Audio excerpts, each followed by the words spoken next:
మనసు మనసు కలిపేది మమతలనే పూచేది చూపులతో లాలించి చుట్టేసేది తలుపులలోకొచ్చి తలుపు తట్టేది మనసు మనసు కలిపేది మమతలనే పూచేది చూపులతో లాలించి చుట్టేసేది తలుపులలోకొచ్చి తలుపు తట్టేది అదే వింత నీరాజనం అదే నీకు కాదావరం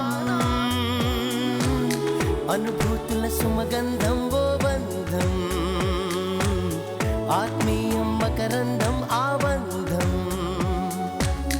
అనుభూతుల సుమగంధం ఓ బంధం ఆత్మీయం మకరందం ఆబంధం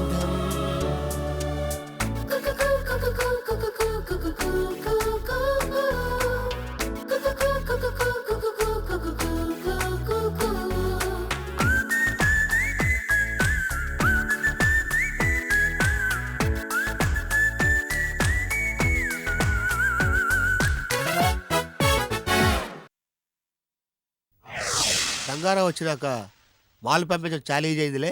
అవును సార్, ఆయన చూస్తే పోలీసు వాళ్ళకే కాదు ఎవరికీ డౌట్ రావడం లేదు. మొన్నటి ఇంకా రాలేదురా, మాల్ పంపించడం టైం అవుతుంది. వచ్చేస్తుంటాడు సార్, కొంచెం వెయిట్ చేద్దాం, వచ్చేస్తాడు సార్.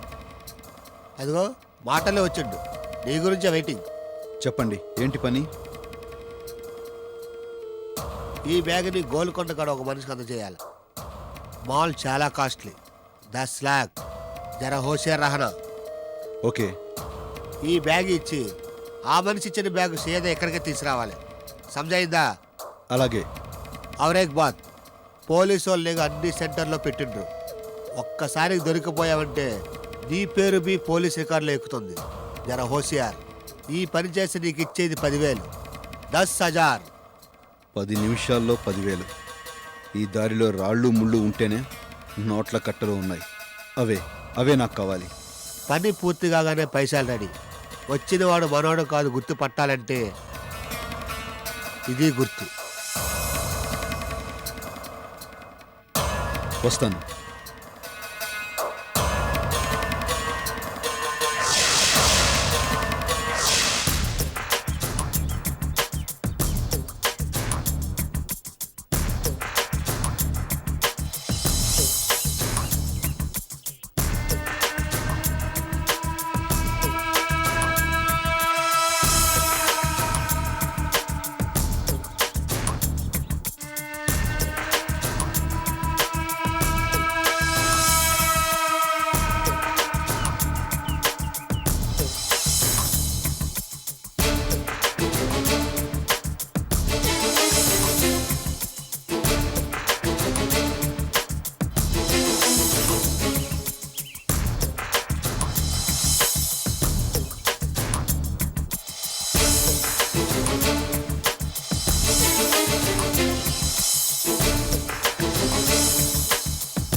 Oh my God, పోలీసులు పరిగెత్తండి.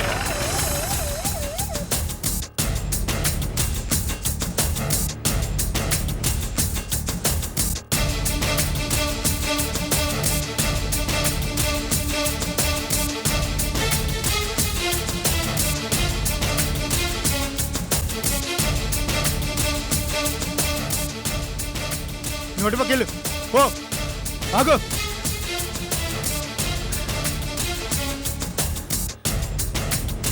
ఆగు. ఆగు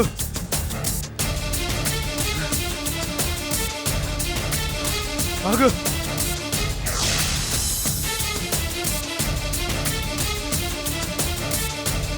ఆగు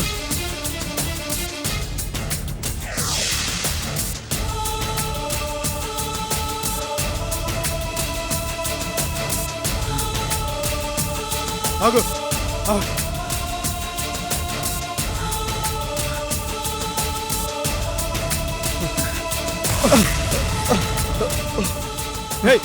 ఆగు ఆగు సీను వాళ్ళ మామయ్యని పోలీసులు వెంబడిస్తున్నారేంటి? ఏమై ఉంటుంది?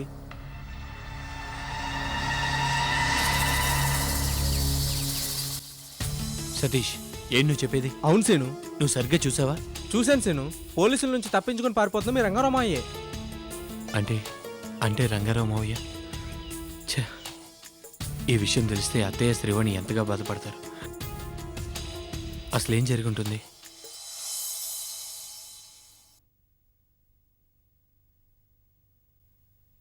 మేడం, మీకోసం ఎవరో వచ్చారు. నా కోసమా? అవును మేడం, గెస్ట్ రూమ్లో వెయిట్ చేస్తున్నారు. వస్తున్నానని చెప్పు. Okay madam.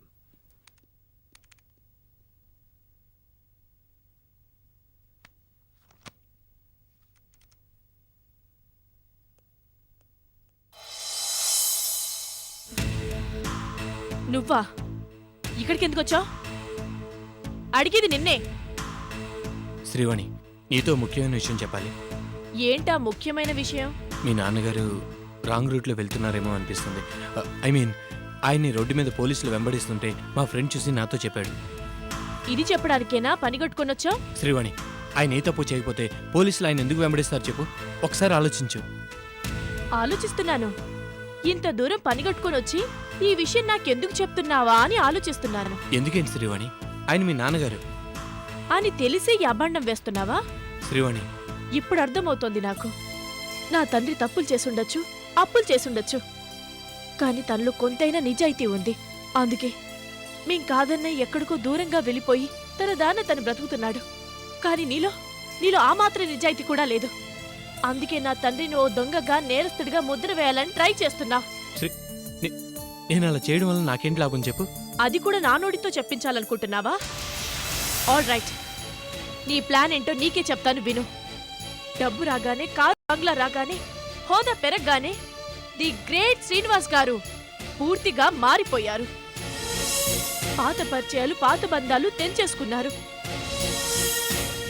కొత్త ఫ్రెండ్షిప్ల కోసం, కొత్త పరిచయాల కోసం, సరికొత్త టైంపాస్ల కోసం తాహతహలాడిపోతున్నారు. కార్లను మార్చినంత తేలిగ్గా గర్ల్ ఫ్రెండ్స్ కూడా మార్చే అంత గొప్ప లెవెల్కి ఎదిగిపోయారు. కనుకే పాత పరిచయాలు ఇప్పుడు చేదైపోయాయి. పాత జ్ఞాపకాలన్నీ వెకటైపోయాయి. అందుకే ఆ బంధాలన్నీ తెంచేసుకోవాలనుకున్నా. అడ్డంగా ఉన్న నన్ను నేరస్తుడి కూతురిగా ముద్ర వేసి చేతులు దులిపేసుకోవాలనుకున్నా. శ్రీవాణి, వద్దు, ఇంకేం చెప్పొద్దు. ఎంతకన్నా నిన్ను నేను చేసుకోను, ఇప్పుడు నా లెవెల్కి స్టేటస్కి సరిపోవని స్టేట్గా నా మొహం మీద చెప్పినా కొంతైనా నీలో నిజాయితీ మిగులుందని సంతోషించేదాన్ని. లుక్ మిస్టర్ శ్రీనివాస్, నీ లైఫ్ నీ ఇష్టం, ఓకే. కానీ ఆ మాత్రం దానికి నా తండ్రిని ఓ బజార్ దొంగలా చిత్రీకరించాల్సిన అవసరం లేదు. నువ్వే పింకితో ఊరేగితే నాకేంటి, ఏ డాంగిని పెళ్లి చేసుకుంటే నాకేంటి? నీ సెల్ఫిష్నెస్ కోసం ఎదుటి వాళ్ళ నెత్తి మీద బురద చల్లాలనుకోవడం అన్యాయం, అనైతికం, అమానుషం. చాలా కష్టపడి ఇంత దూరం వచ్చినట్టున్నారు. వచ్చిన పని అయిపోయిందిగా. Now you can go. Srivani, నేను చెప్పే shut up and get last.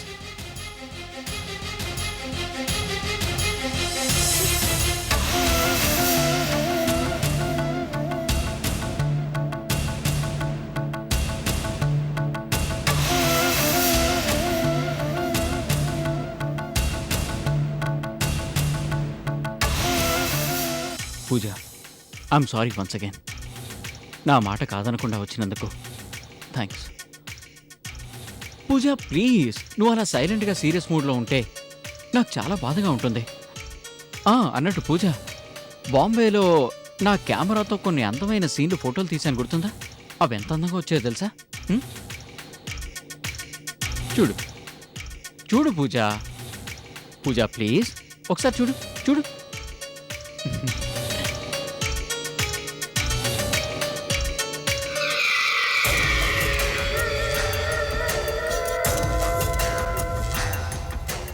ఎలా ఉన్నాయి పూజ?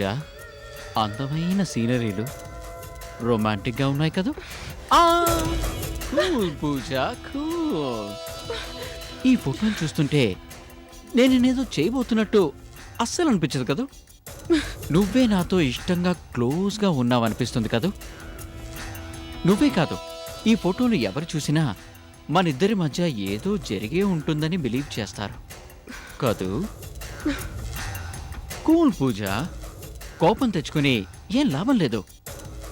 ఈ ఫోటోలు చూశాక నీ మొగుడే కాదు, ఏ మొగోడైనా మనిద్దరి మధ్య ఏదో ఉందనే అనుకుంటాడు. కానీ అది నిజం కాదని నీకు నాకు ఆ సంధ్యకి తప్ప ఇంకెవ్వరికీ తెలీదు. గొంతు చించుకుని ఇది అబద్ధం అని అరిసినా ఎవ్వరూ నమ్మరు. సో ఏం కావాలి నీకు? నువ్వే కావాలి పూజాదేవి. అరవకు, అరిచి లాభం లేదు. ఆలోచించు పూజ. అది జన్మలో జరగదు. జరుగుతుంది, నేను చెప్పినట్టే జరుగుతుంది. జరిగేలా చేస్తాడీ అవినాష్. ఈ పూజాదేవి ఇలాంటి చీప్ ట్రిప్స్ కి భయపడేది కాదు. ఐ డోంట్ కేర్, ఏం చేసుకుంటావో చేసుకో. ఏం చేసినా ఓకేనా? ఈ ఫోటోలని అత్తమావలకి చూపించినా ఓకేనా? స్టేట్స్లో ఉన్న మీ రాజేష్కి చూపించినా ఓకేనా? నువ్వు ఓకే అంటే మనిద్దరి మధ్య అఫేర్ సీక్రెట్గా ఉండిపోతుంది. నువ్వంటే ఇండియాలోనూ స్టేట్స్లోనూ సెన్సేషన్ అయిపోతుంది. సీక్రెట్గా ఉంచనా, సెన్సేషన్ చేయనా? The choice is yours.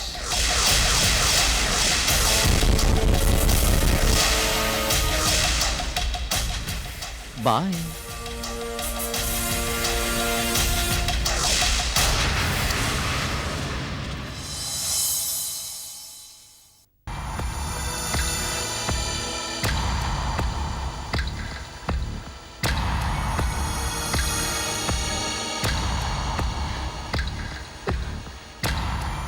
Idiot, నా గురించి ఏమనుకుంటాడు అసలు?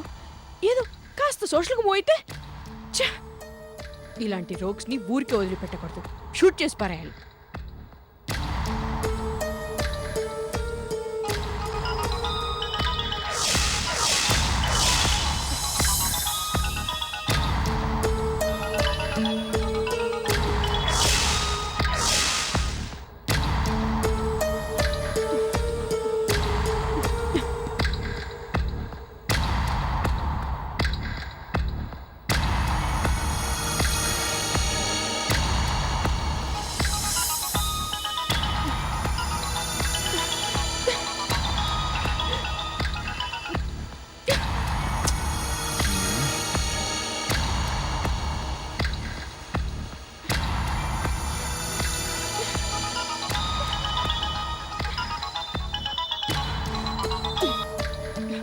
ఏం కావాలి?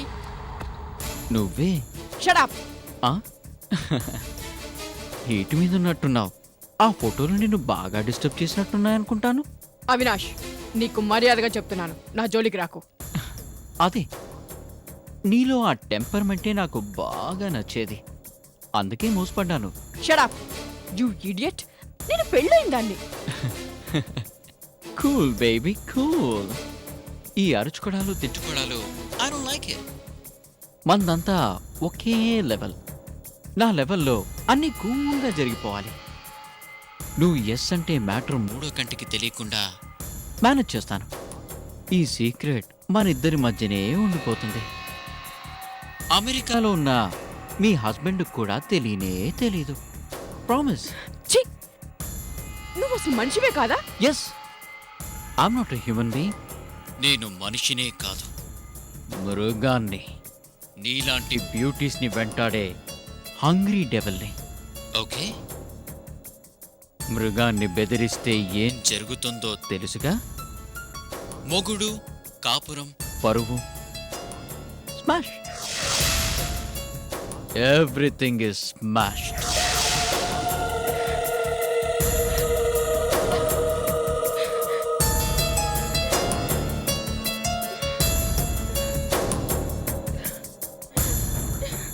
ఓం దేవదేవాయ విద్మహే వెంకటేశాయ ధీమహి తన్నో శ్రీనివాస ప్రచోదయాత్ మహాదేవ్యై చ విద్మహే విష్ణుపత్నే చ ధీమహి తన్నో లక్ష్మీ ప్రచోదయాత్ శ్రియత్కాంతాయ కళ్యాణనిధయే నిధయేర్ధనాం శ్రీవేంకట నివాసాయ శ్రీనివాసాయ మంగళం మంగళం కోసలేంద్రాయ మహనీయ గుణాత్మనే చక్రవర్తుతనోజాయ సార్వభౌమాయ. శృతి గారు మీకోసం ఒక మంచి ఆఫర్. నాకే ఆఫర్ వద్దు, నా దారిని నన్ను బతకనియండి. శృతి గారు ప్లీజ్ నా మాట వినండి. మీకోసం నేను అదే ఎందుకు నా మీద అంత ప్రత్యేకమైన ఇంట్రెస్ట్? నా కోసం మీ టైం వేస్ట్ చేసుకోవటం, నా కోసం మీ డబ్బు ఖర్చు పెట్టడం, నా కోసం 10 మంది ముందు చేతులు కట్టుకుని నిలబడి బతిమాలటం ఎందుకు ఇదంతా? నన్ను ఇంప్రెస్ చేయటానికా? I'm sorry. మీరు గొప్ప గాయని కావాలని ఆశ తప్ప మిమ్మల్ని ఇంప్రెస్ చేయాలని ఎప్పుడూ అనుకోలేదు. Please believe me. సారీ, నా ఉద్దేశం మిమ్మల్ని హర్ట్ చేయాలని కాదు. అనవసరంగా నలుగురికి కామెంట్ చేసే అవకాశం ఎందుకు ఇవ్వాలని. ఈ రోజు కామెంట్ చేసిన ఆ నలుగురే రేపు మీరు పైకి వస్తే కంగ్రాచులేట్ చేస్తారు. పాటలు పాడే అదృష్టం ఆ భగవంతుడు నా నుదుట రాసి పెట్టలేదు.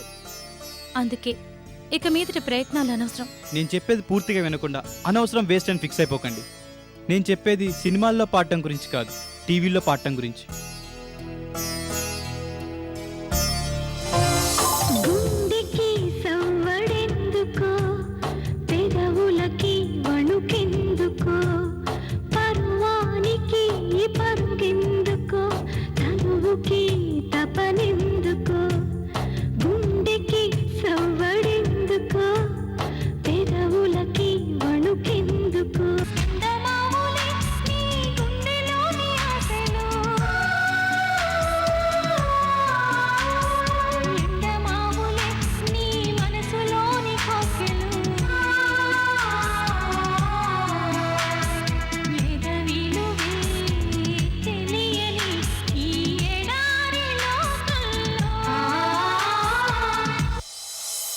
హలో, అలాంటి సీరియల్ టైటిల్ సాంగ్ పాడే అవకాశం ఒక్కటి తగిలిందనుకోండి, పాపులారిటీ. టీవీలో మాత్రం అంత తేలిక అవకాశాలు వస్తాయా? మీరు ఒకసారి ఊహని చూడండి, అవకాశాలు మీ వెంట పడతాయి. ఆ తర్వాత ఊపిరి పీల్చుకోవడానికి కూడా టైం ఉండదు. పరుగు, సాంగుల మీద సాంగులు, రీ రికార్డింగ్లు. ఆశలు కల్పించడంలో మీ తర్వాత ఎవరైనా? ఈసారి నిరాశపరచనని గ్యారంటీగా చెప్పగలను. ప్రామిస్. ఓకే, ఇదే ఆఖరి ప్రయత్నం. ఇది ఫెయిల్ అయితే మళ్ళీ జన్మలో మిమ్మల్ని పాడమని అడగను. ఓకేనా? ఓకే. సార్ అపాయింట్మెంట్ కావాలి సార్. సార్ని కలవడానికి దేనికి? సార్ని కలిసి నా పాట వినమని బతిమాలుకుంటాను. Please sir. చూడమ్మా, బతిమాలితేనో కన్నీళ్లు పెట్టుకుంటేనో సార్ అవకాశాలు ఎవరు? టాలెంట్ ఉన్న వాళ్ళనే సార్ ఎంకరేజ్ చేస్తారు. అది నీకుందా? తెల్లారి లెగుస్తూ ఆలస్యం పాటలు పాడతామనో యాషాలు వేస్తామనో చంపుకు తింటారు. ఎలా మీరు ఒక సింగరే కదా, పాట వినకుండానే ఇలా డిస్కరేజ్ చేస్తే ఎలా? అవకాశం ఇస్తేనే కదా టాలెంట్ ఉందో లేదో తెలిసేది. ఏంటయ్యా చెప్తుండే నీకు కాదు, సార్ ఎవరినే కలవరో. బయలుదేరండి. ఎలామా మేలు.